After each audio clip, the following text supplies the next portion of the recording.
ईश्वरा सर्वांना चांगली बुद्धी दे, आरोग्य दे, सर्वांना सुखात आनंदात ऐश्वर्यात ठेव.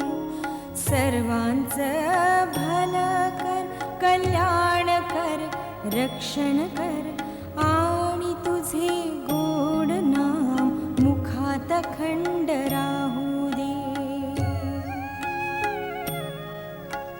हे ईश्वरा सर्वांना चांगली बुद्धी दे, आरोग्य दे, सर्वांना सुखात आनंदात ऐश्वर्यात ठेव.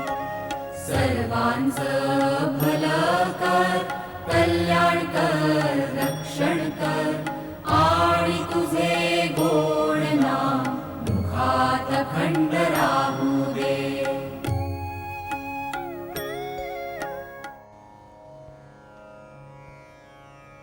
आपण जो विषय घेतलेला आहे तो विषय म्हणजे संसार सुखाचा करणे म्हणजे परमार्थ. संसार असा करायचा की त्याच्यातून परमार्थ आपोआप निर्माण झाला पाहिजे. हा जीवनविद्येचा एक महत्त्वाचा सिद्धांत आहे आणि त्या दृष्टीने हे प्रबोधन चाललेलं आहे, हे आपण लक्षात ठेवायचं. संसार सुखाचा आपोआप होत नाही, तो करायचा असतो, करावा लागतो, हे लक्षात ठेवलं पाहिजे. आणि त्यासाठी जीवन जगणं ही कला आहे हे लक्षात ठेवलं पाहिजे आणि ही कला आत्मसात केली पाहिजे हेही लक्षात ठेवलं पाहिजे.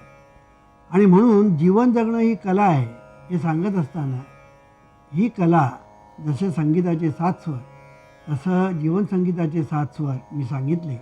त्यापैकी पहिला स्वर सांगितला, दुसरा स्वर सांगितला आणि आता आपण शरीर हा तिसरा आणि इंद्रिय हा चौथा, हे दोन एकाच वेळेला आपण हे घेतलेले आहेत प्रबोधनासाठी.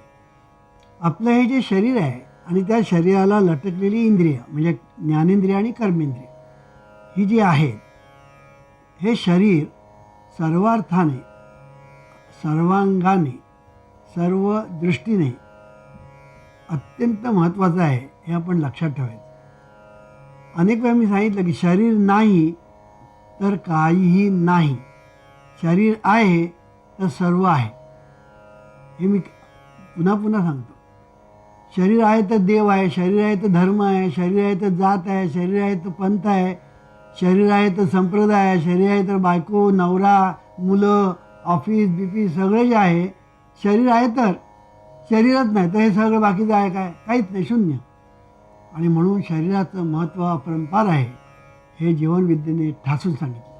आणि हे जीवनविद्येचं हे जे महान सिद्धांत जो आहे, हा सिद्धांत आतापर्यंत आपण अनेक अंगाने पाहिला. आता आपण एक निराळ्या दृष्टिकोनातून ह्या शरीराकडे पाहणार आहोत. हे शरीर म्हणजे एक वास्तू आहे, हा जीवनविद्येने मांडलेला एक महत्त्वाचा सिद्धांत. शरीर म्हणजे एक वास्तू आहे. आता गंमत अशी आहे की वास्तू हा जो शब्द आहे हा आपण संसारामध्ये किंवा जीवनामध्ये जेव्हा वापरतो त्यावेळेला आपण कसा वापरतो ते मी सांगतो आणि मग शरीरी वास्तू काय आहे हे मी नंतर सांगेन. की आपण जेव्हा जीवन जगत असताना किंवा संसारामध्ये माणसं बोलत असताना माणसं काय म्हणतात, आपण ज्या घरामध्ये राहतो, ज्या वाड्यामध्ये राहतो, ते घर किंवा तो वाडा ही वास्तू आहे. आणि ही वास्तू जी आहे ही सतत तथास्तु तथास्तु तथास्तु असं म्हणत असते, असं आपले वाडवडील सांगत होते आणि अजूनही आपलं ते ऐकण्यामध्ये येतं. की आपण ज्या घरामध्ये राहतो किंवा वाड्यात राहतो, ते घर किंवा वाडा ही एक वास्तू आहे आणि ही वास्तू ही नेहमी तथास्तु तथास्तु तथास्तु असं म्हणत असते. आता गंमत अशी आहे की त्या वाड्यामध्ये किंवा त्या घरामध्ये जी माणसं राहतात ती माणसं विचार करतात, इच्छा करतात, उच्चार करतात आणि आचार करतात. ह्या 4 गोष्टी ते करत असतात. सगळी माणसं ह्या 4 गोष्टी करत असतात आणि ह्या गोष्टी त्या ज्या करत असतात त्यांच्या त्या करण्याला ती वास्तू तथास्तु तथास्तु तथास्तु असं म्हणते. आणि म्हणून त्या घरातली माणसं जर अनिष्ट गोष्टी करत असतील तर ती वास्तू त्यांना तुझं अनिष्ट होईल असं तथास्तु तथास्तु म्हणतं. आणि त्या वास्तूमधली माणसं जर चांगल्या गोष्टी करत असतील तर त्यालासुद्धा ती वास्तू तथास्तु तथास्तु तथास्तु असं म्हणते. हे फार महत्त्वाचं आहे. याचा अर्थ काय? याचा अर्थ तथास्तु म्हणजे काय? तथास्तु म्हणजे तसा तू. तथास्तु म्हणजे काय? तसा तू. तसा तू म्हणजे कसा? तर जसा तू विचार करतोस तसा, जसा तू इच्छा करतोस तसा, जसा तू बोलतोस तसा, जसा तू करतोस तसा. आणि म्हणून तू जे करतोस त्याला ती वास्तू तथास्तु म्हणते. म्हणजे तू तसाच होणार. तू जर अनिष्ट करत असेल ना तथास्तु, तुझंही अनिष्टच होणार. तुला अरिष्ट गोष्टींना तोंड द्यावं लागेल, अनिष्ट गोष्टींना तोंड द्यावं लागेल, सर्वनाशाला तोंड द्यावं लागेल. आणि म्हणून तू जर अनिष्ट गोष्टी करत असशील तर ती वास्तू त्याला तथास्तु म्हणते. कारण तुझं जीवन तसंच होणार आहे, तू तसाच होणार आहे असं ते वास्तू सांगते, असं आपले वाडवडील सांगतात. आता गंमत अशी आहे की ही जी वास्तू जी आहे ही वास्तू तथास्तु तथास्तु म्हणते. तोंडाने म्हणत नाही, कृतीने म्हणत असते. कारण हे जे आपण विचार करतो, आचार करतो, ते विचार आणि आचार आपण जे करतो त्याला ती वास्तू तथास्तु म्हणते. आणि त्याप्रमाणे आपल्या जीवनाला आकार मिळत असतो. ही एक संकल्पना आपले वाडवडील सांगायची. दुसरी एक संकल्पना आपले वाडवडील सांगायची ते म्हणजे असं की अंतरिक्षामध्ये देवता वास करतात.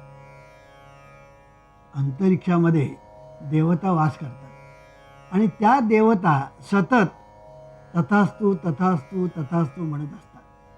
आणि म्हणून तू नेहमी चांगलं बोल, चांगलं कर, चांगले विचार कर, म्हणजे त्या अंतरिक्षातल्या देवता तुला तथास्तु तथास्तु म्हणतील.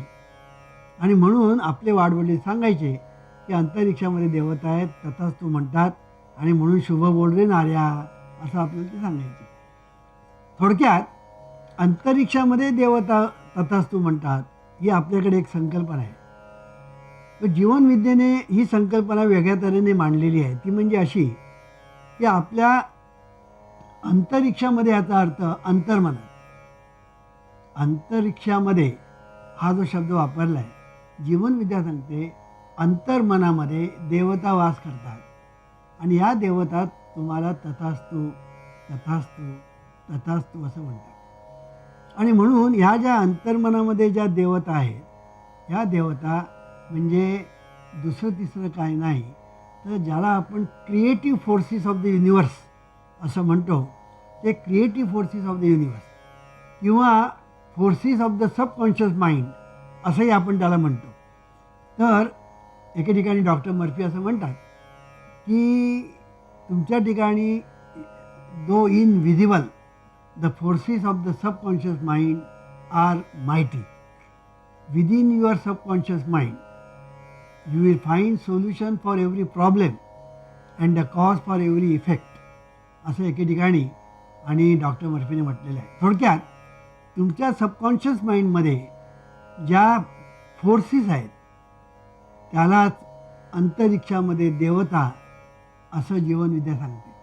आणि म्हणून अंतरिक्षामध्ये ज्या देवता आहेत त्या तथास्तु म्हणतात.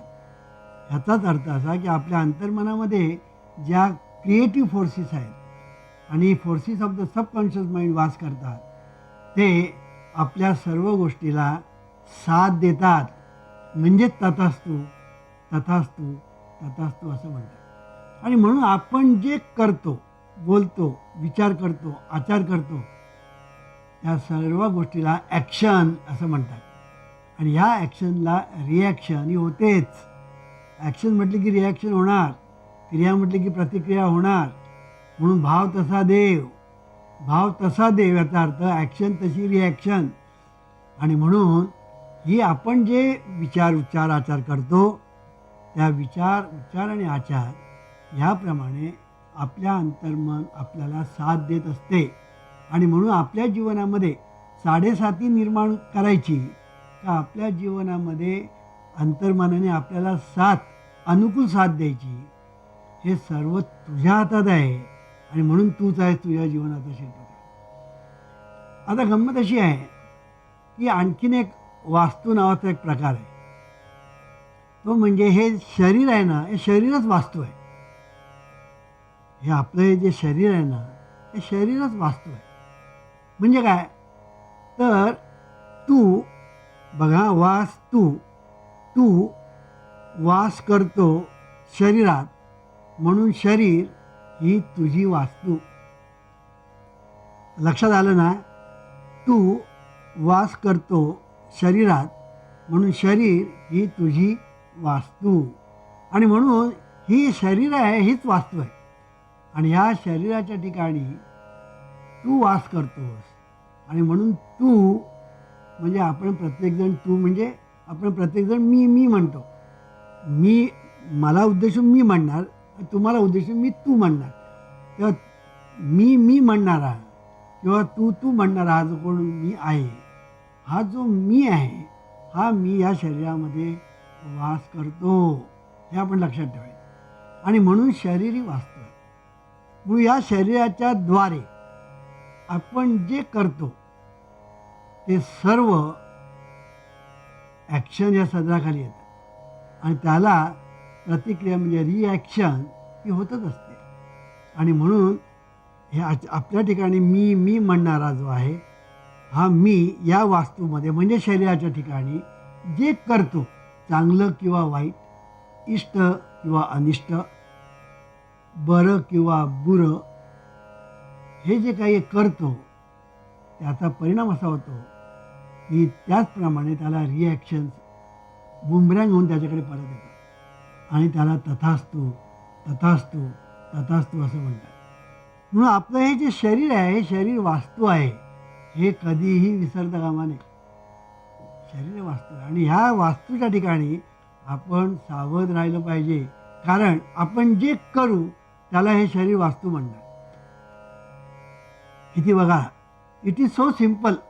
आपण जे करू या शरीराच्या ठिकाणी आपण जे करू त्याला हे शरीर रूपी वास्तू तथास्तु तथास्तु तथास्तु असं म्हणत राहते.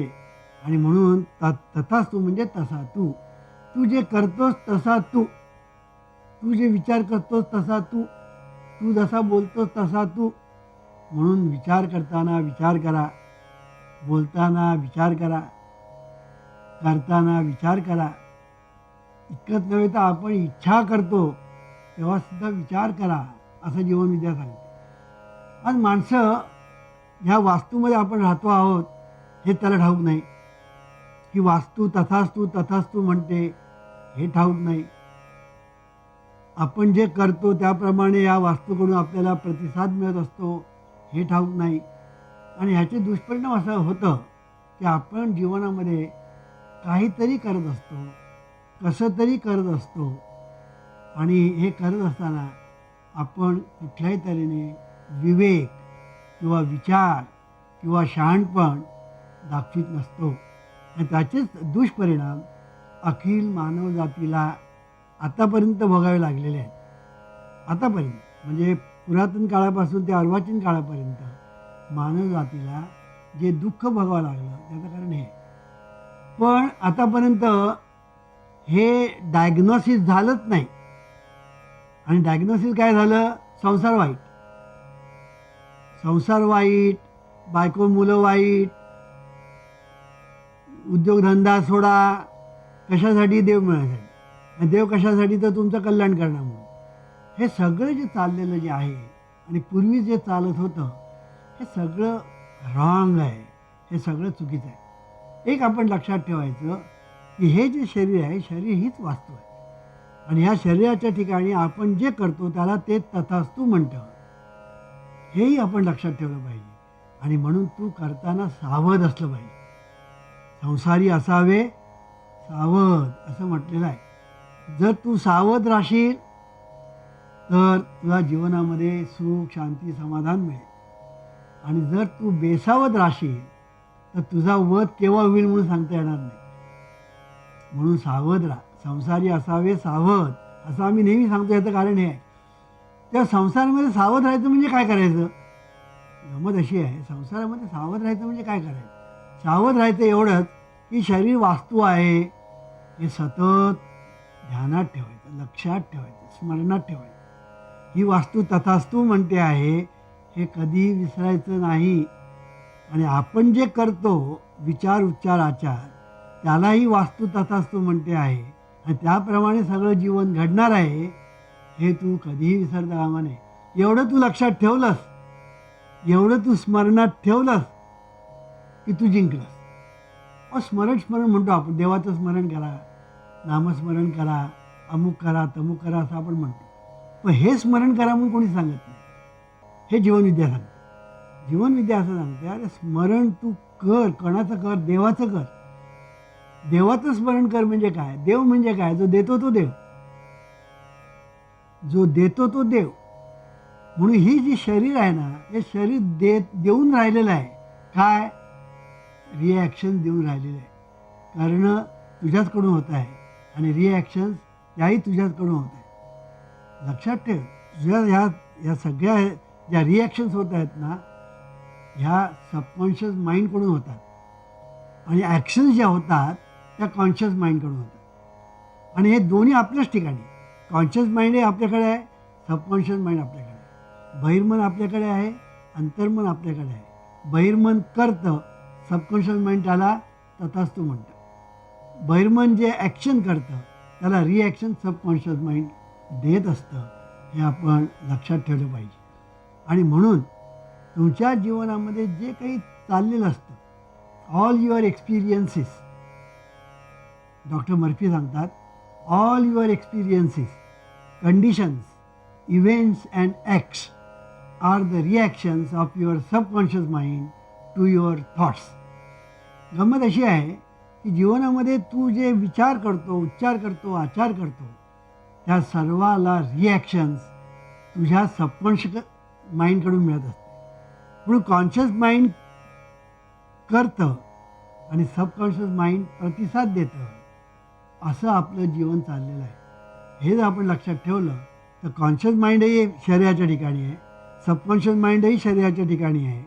कॉन्शियस माइंड शरीराच्या द्वारे करतं आणि सबकॉन्शियस माइंड प्रतिसाद देतं तेही शरीराच्या द्वारे. आणि अशा तऱ्हेने आपल्या जीवनामध्ये हे सगळं चाललेलं असतं.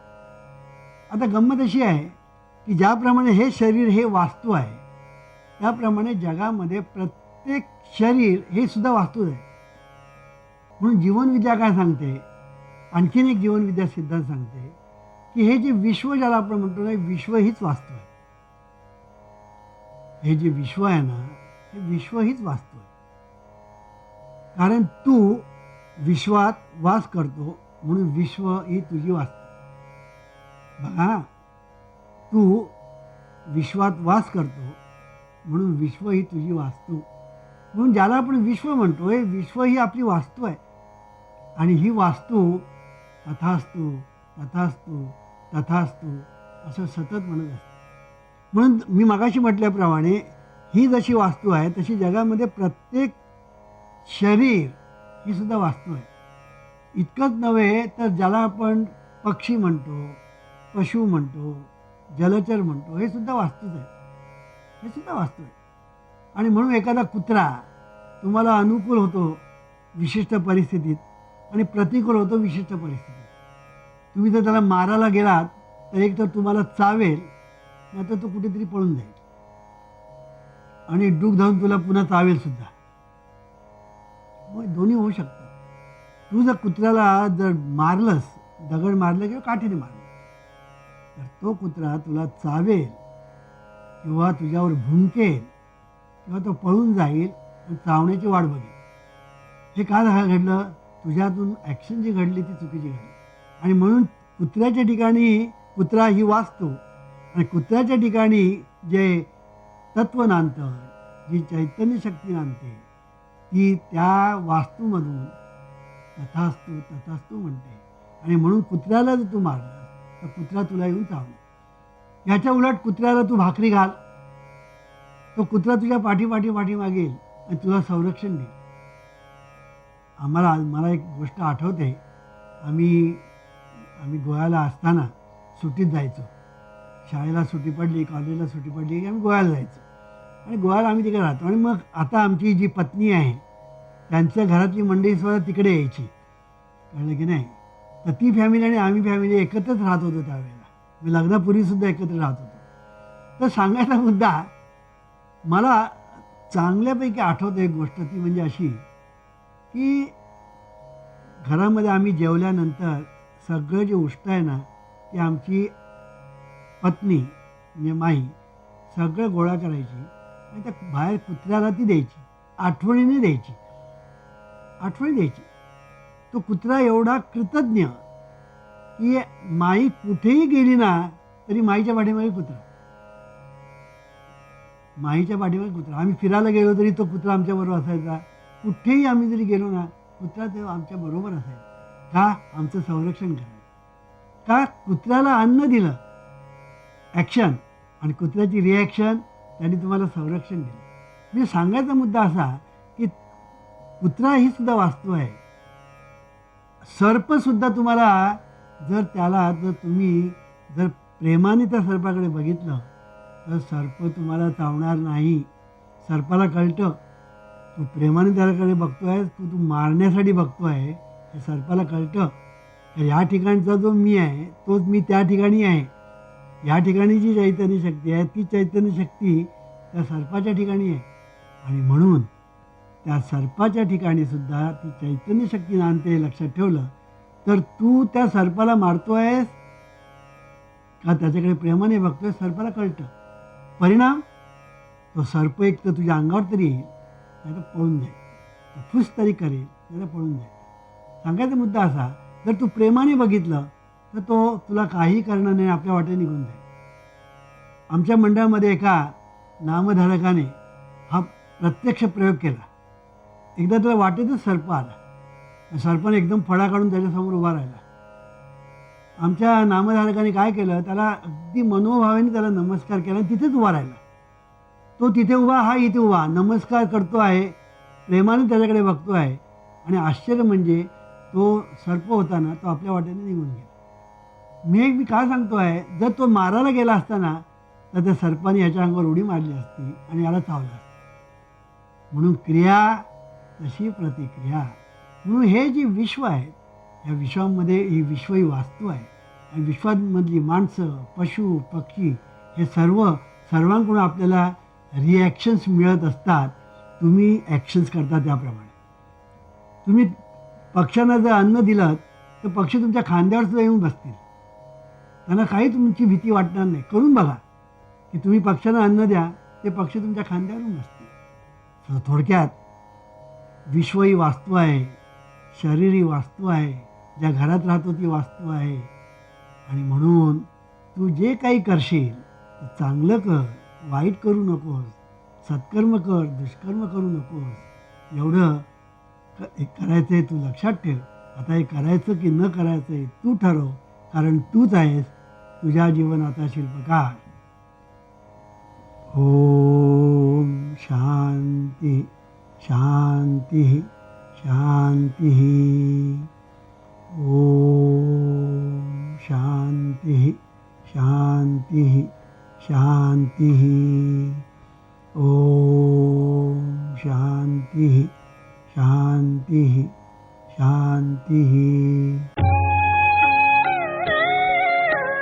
हे ईश्वरा सर्वांना चांगली बुद्धी दे, आरोग्य दे, सर्वांना सुखात आनंदात ऐश्वर्यात ठेव. सर्वांचं भलं कर, कल्याण कर, रक्षण कर, आणि तुझे गोड नाम मुखात अखंड राहू दे. ईश्वरा सर्वांना चांगली बुद्धी दे, आरोग्य दे, सर्वांना सुखात आनंदात ऐश्वर्यात